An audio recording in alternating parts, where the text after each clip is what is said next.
Topping the big show, Ringo Starr and his traveling all-stars hit town last night, and the legendary Beatle drummer blew away the sold-out house with a little help from his friends. Ladies and gentlemen, Ringo Starr.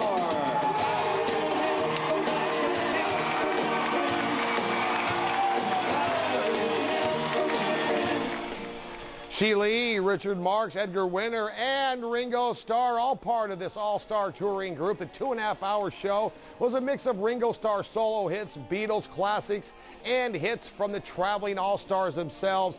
The Fantasy Springs Resort Casino Special Events Center was packed, and the show was amazing, and only one station was able to speak with the one and only Ringo Starr.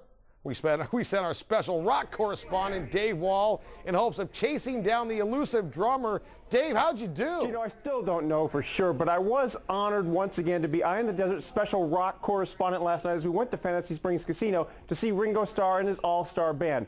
We were told we could talk to several band members, but the legendary Beatles drummer was strictly off limits and would not be doing interviews. That's when I turned on that charm that I've learned in my many years as a trial lawyer.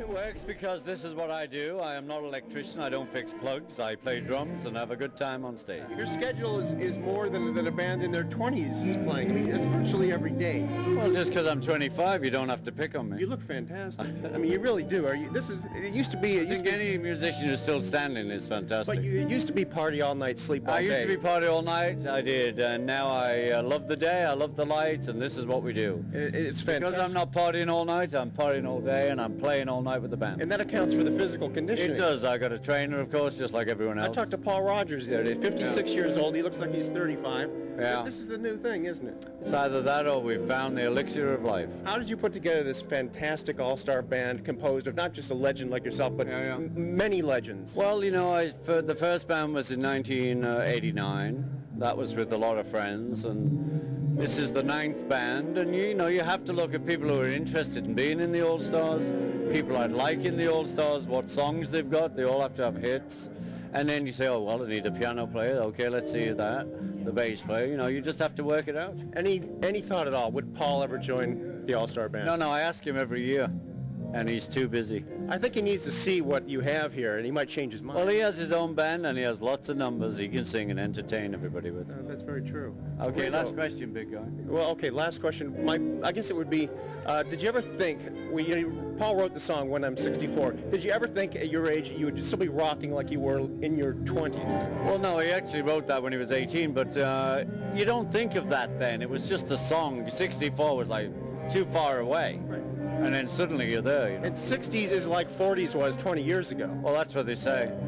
Next year it'll be like 60s, like 20s. You're living proof of it. It goes down as the age grows. Exactly. The gap shortens. Well, you look fantastic. You sound fantastic. Hey, thanks. And thank you. Hey, peace of love, brother. Peace of love. Now, Gino, I was truly honored to interview one of the 2 remaining Beatles and an all-around nice guy. I look forward to future assignments, Gino. Back to you.